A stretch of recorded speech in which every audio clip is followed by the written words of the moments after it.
Welcome to the Subconscious Mind Mastery Podcast. Thomas Miller back with Fred Dodson this time. We're going to be talking about the new book, You Can Heal Anyone.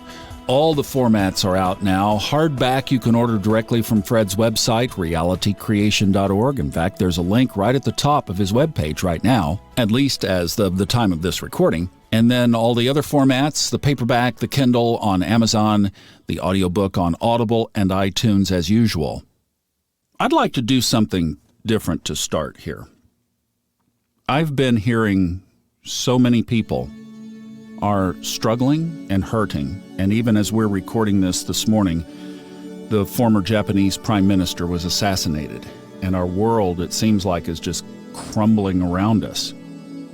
And one of the consistent things that I get from this podcast, Fred, every time you've been on, I get some email or comment in our Facebook group that you are such a rock and you are so steady and sturdy through challenging times, and that you frame things differently than a lot of people. So before we get into talking about the healing book, could we spend just a couple of minutes, setting some intentions for this time and for this podcast and all the thousands of people who will hear it? And then secondly, could you lead us just in a little bit of Fred Dodson meditation? Maybe something that you would do even if you didn't verbalize anything out loud, but something that you would think or say to yourself to get yourself in a real calm and centered place just for a couple of minutes. Could we do that? Yeah, let's start out that way, huh? Yes. All right.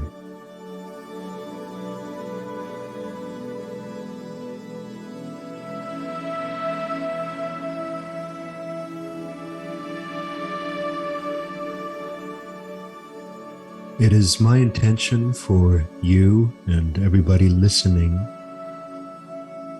in the name of the Most High, that you may find peace within, not from your screen, but from within, to take your direct, everyday life experience in your surroundings as reality, not necessarily always what you see on the screen as reality.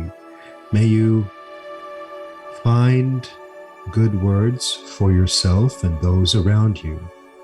May you find good thoughts for yourself and those around you. May you give those around you who require attention more attention than you give the screen. May you find success from your groundedness in the present, in your surroundings instead of the screen. May you not be triggered by every event that pops up on the screen, and instead take those around you, more importantly, sharing your love and attention with your friends, your family, your colleagues, dedicating yourself more fully to your business, your vision, your heart. As you sit there and breathe softly into the stomach, letting first the stomach rise, and then the chest, and then the shoulders. And on the out-breath, first the shoulders, then the chest deflate, then the stomach. As you take 1, 2, or 3 breaths like that, may you release all information that you get from screens. And may you be centered within yourself and your heart. Putting now your right hand on your heart and your left hand on your forehead, holding yourself lovingly, knowing that the words you write upon your heart come true. So be careful what you give your heart to see and hear. What do you write upon your heart today? What words do you write upon your heart?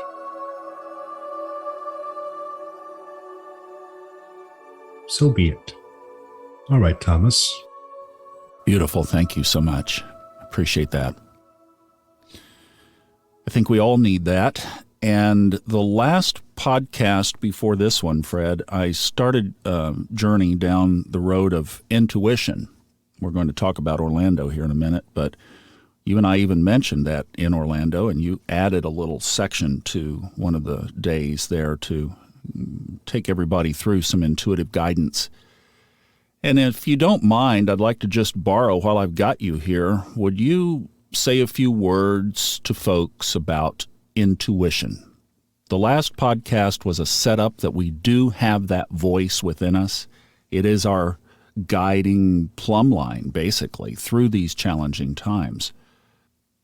I'll say this much. Intuition is like the brain of the heart, the brain of the chest.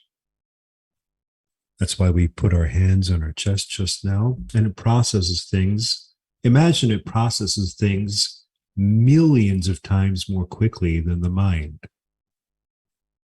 And that's why you get a hunch, and then years later, your mind gets it. You're like, oh, okay, now in retrospect, I understand. But for intuition, there's no retrospect. You get a hunch right now. If you trust in your heart, and that's literally trusting in the feeling in your chest and stomach. That's what it means. You are using a brain that processes things more quickly. The mind is so slow because the mind is a bit brainwashed. It takes time to process stuff. And as I just said, the mind gets its information from screens nowadays. I take my information from either direct experience around me, from locals, people I know, or from my heart. And that's why I'm a so-called rock, as Thomas said. It's not really that I'm a rock. It's just that my sailing ship doesn't go to and fro by the winds of change, by the external, by the screen world. It's just based on what's happening right now. Let's see what's going on right now. Let's see what's really happening. I'll give you an example.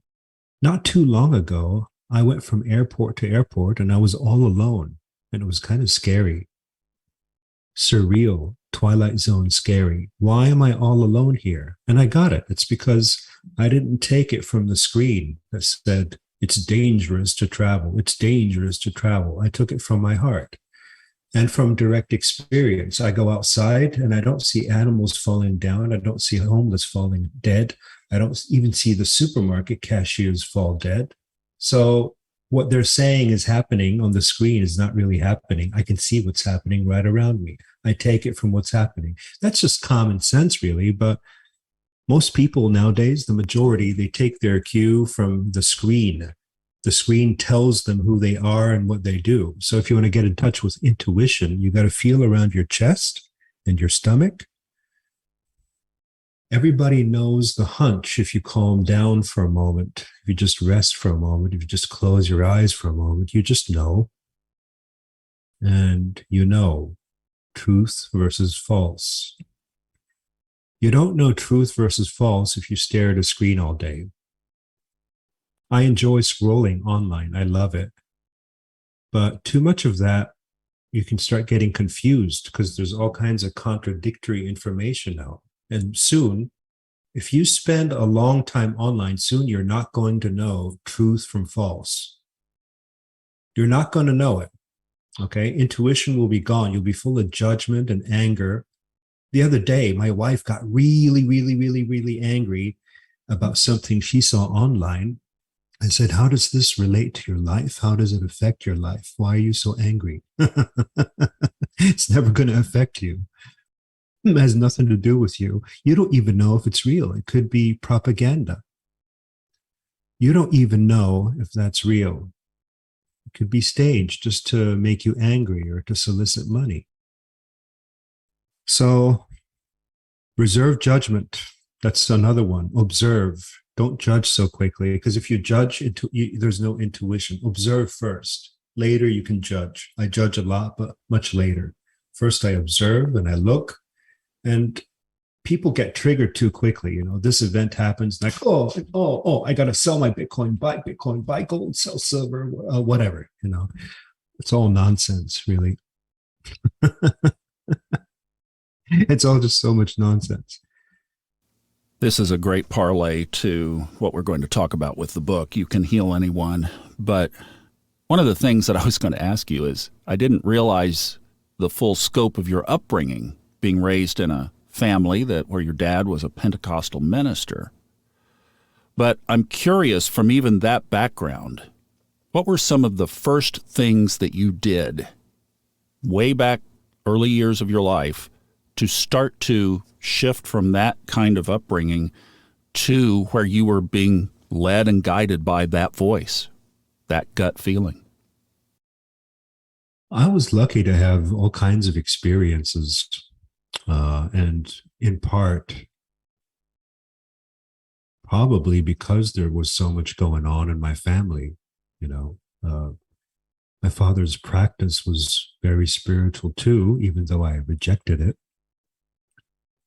But it was spiritual. He was healing people all the time. I just rejected the theology that he was using because it was too rigid, too exclusive, too stubborn, as in, well, you can't be healed if you don't have the exactly same theology I have. You got to be born again. Otherwise, you'll never have healing. I mean, what planet are you on, So somebody in China is never going to have healing. There's a lot of positive in what my father did because he actually healed people. And they say, if you heal, you're right. But I went a different path. And I tried to be a bit more relaxed, open, focused about things, less stubborn, less fanatic. So his stubbornness helped me be less stubborn, more open-minded, but not so open-minded that my brain falls out. I try to find a middle path. Interestingly enough, my parents had two phases. One where they were really religious, strictly, and another where they were LSD taking hippies. Okay, which came first? First, the LSD taking hippies, and I experienced that as a kid. That's when their mind was wide open. And then the opposite polarity, where their mind was wide closed. And that's why I fall in the middle. That's the only rational response to that. So I must have some LSD left in my brain. Maybe that helped. I don't know. So bringing this kind of to where we are today, you spent the last several years in New Zealand. That story is well told on the podcasts we did back in January. And then this event in Orlando, which I know you knew that the book was already in process here, the book You Can Heal Anyone, and you put it to the test in the group in Orlando. And I know, because I was there watching this, that everybody thought that session that afternoon was probably the highlight of the course. And not only that, but when you had the last session and we recorded the last podcast there and everybody went away, they were walking off about 50 feet off the ground. It was the highest energy experience that I've probably ever physically been to as a group. And I think a big part of that was the healing. So you're talking about from what your parents' environment of healing, what you saw healing as originally, morphing to this spiritual, this true spiritual healing that's available for anybody. Walk us through that morph, because that's quite a transition in and of itself. So what is this new way of healing that you're talking about? It's not all that new, is it? Not at all. Laying hands is not new at all. It's used by the religious. It's used by shamans. It's used by the ancients. I studied a couple different ways of doing it and found my way of doing it, which is what I taught in my seminar. And I too thought that was the highest energy of the course, of this particular course. It was beautiful. Everybody felt it. Everybody felt good. And we got to do something for each other, because so far my courses have been a little bit too self-oriented, like I'm self-reliant, self-sufficient, blah, blah, blah. But there's a reason. There's other people in the world. we also want to help each other. I found that laying hands works with me and others most of the time. I've used it in coaching over decades, over many years. I've laid my hands on many, many, many students, on my wife for healing. I've healed headaches, back pains, long-lasting back pains, cramps, even serious illnesses. And I'd have to say, it sounds crazy or arrogant. I don't care how it sounds, but there's been a positive effect 100% of the time. I don't remember a single instance where people said there's no effect or it didn't work. Now, it didn't always heal the person 100% of the time. Sometimes I had to add other tools or create a different context or do a bit more coaching or do a bit of a longer session. I'd say it healed in 80% of the time and had a positive effect 100% of the time because it's from love. So what we did in the seminar and what's taught in the book, You Can Heal Anyone, is the laying of hands and speaking upon the body, speaking upon the person, speaking upon the issue in a firm and authoritative tone and manner, in the assumption that you have the authority to heal, that you've already been given the authority to heal. You already have the ability. And that's where the split to most religions comes in. Most religions assume that it's a higher power that's going to do it. And I'm assuming that this higher power has already given you the ability. Okay. I see world differently. People see the world as, okay, we got to look up at that higher power and beg them to help us. Please help us. Please help us. And I see it as this higher power looking down and saying, what is the problem with you people? I gave you all the power. Okay. I gave you all the energy. I've equipped you with the power. And here you are still begging me. I've already told you how it works. I've taught you how it works. I've given you the power and you're still there begging, please help us, please help us. And that's what I've always taught. I've always taught reality creation, that you have the ability, you have the power. You've been given this power by birth. You have a spark of the divine within you. You are a creator. You are a miniature creator, so to speak. You have all the power of the Most High within you. You can do it.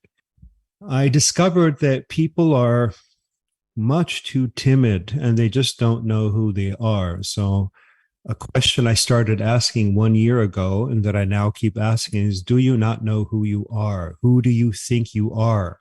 Don't you know that you can do it? And why do you keep asking me? Why do you keep booking me as a coach? Don't you know that you can do it?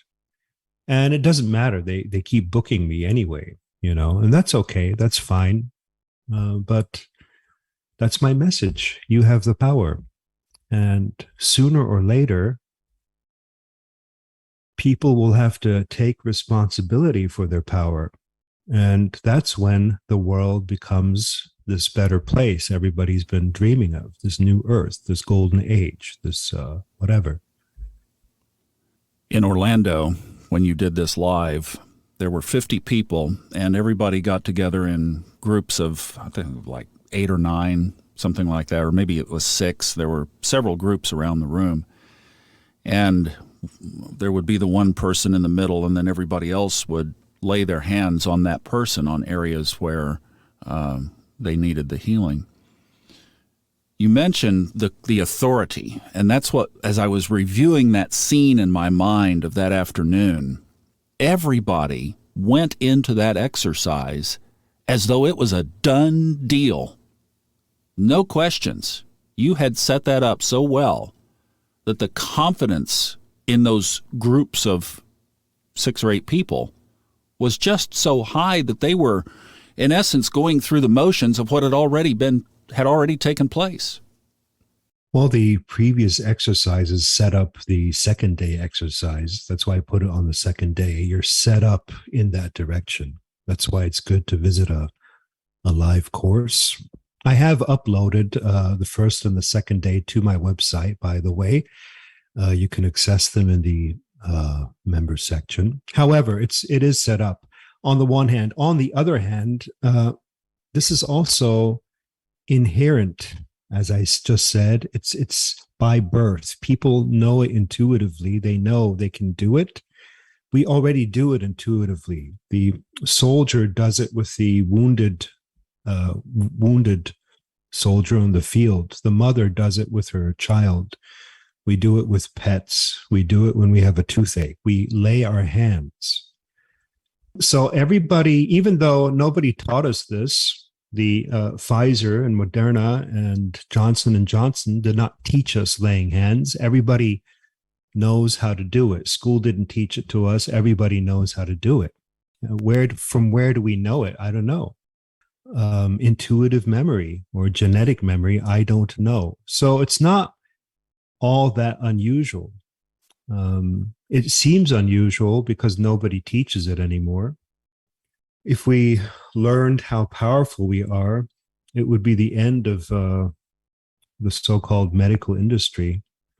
That's the reason we don't teach it. Well, we can't have that.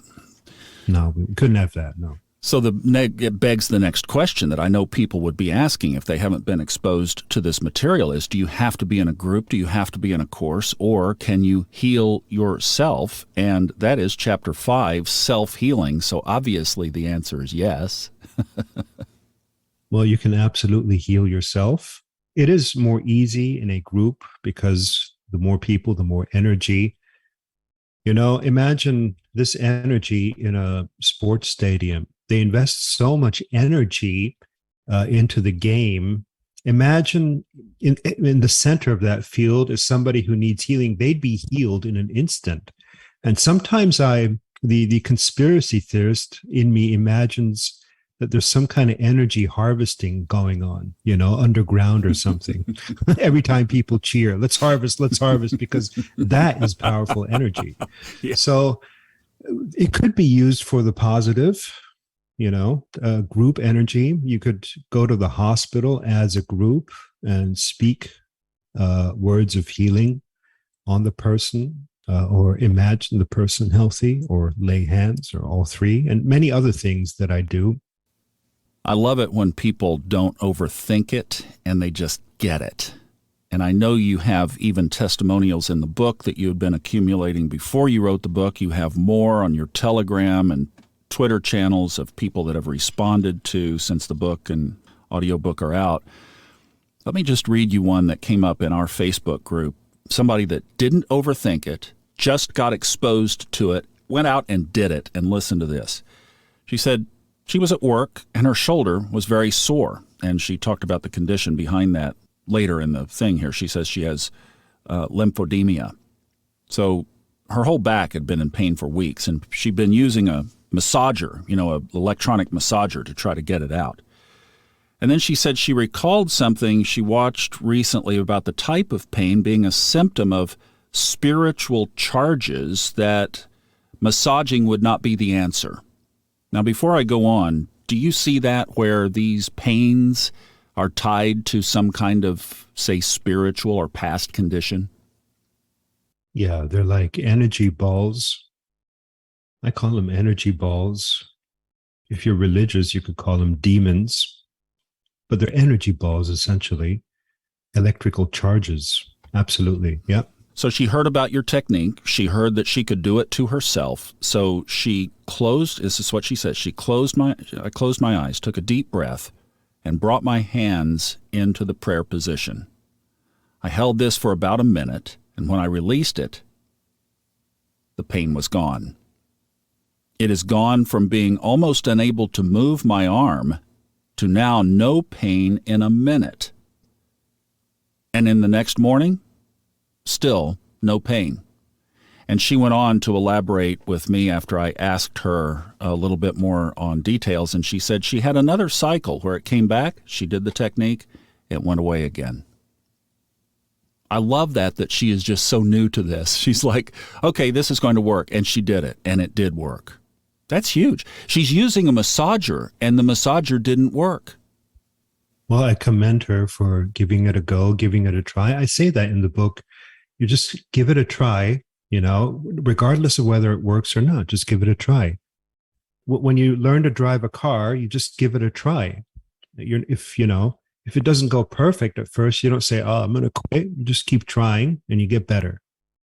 So yes, anybody who's willing to give it a try is actually willing to break through the matrix, to break through the conditioning. It's a big thing. For me, it's not big, but I have to remind myself how big this actually is, right? They're breaking through this barrier of, I got to look for somebody external to do it. I got to look for a doctor, for the hospital, for the pharma company, for the higher source to do it. No, wait a minute. Maybe I can actually do it. Maybe I can do it right now. So that's a big barrier. And I commend anybody who takes that step. Give it a try. I do it regularly with people, almost every week. What about emotional? Today, people are experiencing a high level of angst, anxiety. They're scared. They feel like our world is on a course that we just don't know, and it's scary. Can we use this emotionally too? Yeah. If that's what you feel like, turn off the screen and put hands on yourself and talk to the feeling. Tell the feeling to leave you or to dissolve. Command it. Have authority to command things. One of the main aspects of the book is to have authority, to feel you have the authority. And to have that, you need to redefine who you think you are. Again, this goes way back to parallel universes of self. Who you define yourself to be is who you are. So if I define myself as this healing authority, guess what's going to happen? That's why I can walk up to people, they believe I'm a healing authority, and then I am, and then they're healed. And it's bizarre because I never went into any training for this. I made it up as I went along, based on what I saw, based on experience. And then I defined myself as, yeah, I can do that. I said, okay, we've been given this authority already. We've been born this way. That's a whole redefinition of who we are. We are walking energy. We can send others our energy. Our energy is healing. We are divine. We are divine beings. What a self-definition. I am a divine being. That's a whole new ballgame. I am a divine being. So you being a divine being, what else is possible? And if you come to a point where it's not working and not healing, go back to the basics. Ask yourself, who are you? Are you that divine being? Is there any evidence that you're a divine being, that you're created lovingly and miraculously, and that what you're experiencing here on earth is very special, that your body has crazy regenerating abilities? Look for stories of healing, evidence of healing. I mean, there's hundreds of books and millions of books and articles with healing stories. Choose any one of those. Look at people who have healed the condition that you want to heal. It's one of the points I make in the book. If you want to heal, why don't you hear stories of people who have healed the thing that you want to heal? People go online, they read all kinds of random garbage. What about going online, looking for stories of people who have healed the thing that you want to heal? Because then you'll figure out how they healed it. And I'm talking about real people, not marketers, because marketers are going to promise anything at all. Okay, so that's the problem. We got a discrepancy. We got real people with real healing, and then we got marketers. Marketers are actually preventing people from healing more quickly because they promise all this healing, but they don't have anything to show for it. So always look for the real people without all the flashy pop-ups and marketing ads. What I just took from what you just said is running it back through a filter that you've taught from day one, the model of first being, then doing, then having. So what you were just saying is you're coming from being a divine being. That's the being part. I am divine. I am a healer by my nature. Then you do, well, you can lay on hands, or you can speak to, or you can do whatever, really, and then you have the healing. Yeah. But as you just said, it starts with, who are you? You got to define who you are, because if you're not that, nothing you do is going to work. So don't get the book. Don't read or listen to the book for the techniques. Listen to the book. Buy the book for the being, and be, then do. You'll get both. Okay, so in your childhood, your growing up years, I'm sure you saw some pretty amazing healing. Well, back then, they used to be part of the church service. It's funny, now if you go to Pentecostal churches, there's not much healing going on. It's more about bands playing extremely loud music. Interesting shift there. It's like you see this in society. There's certain movements of high energy, and then they kind of get diluted over time. Yeah, back in those days, church was about healing, right? Even the Christian religion used to be about healing. If you read the Gospels, it's actually all about healing. And then you see the discrepancy to what the churches are doing. Where's the healing session, right? I don't recall Jesus and his apostles getting together singing Christmas carols. I recall them going from town to town healing people and driving out bad spirits. So I don't mean to offend anybody, but I do. Well, it's shaking loose old beliefs. I mean, sometimes that takes a little bit of a jolt. But what was the question? What was the question again? What I'm wondering is from that background, especially what you saw, do you have the belief system that even by laying on of hands, that the cellular structures inside of our bodies, the neurological structures inside of our brains can change that quickly right there?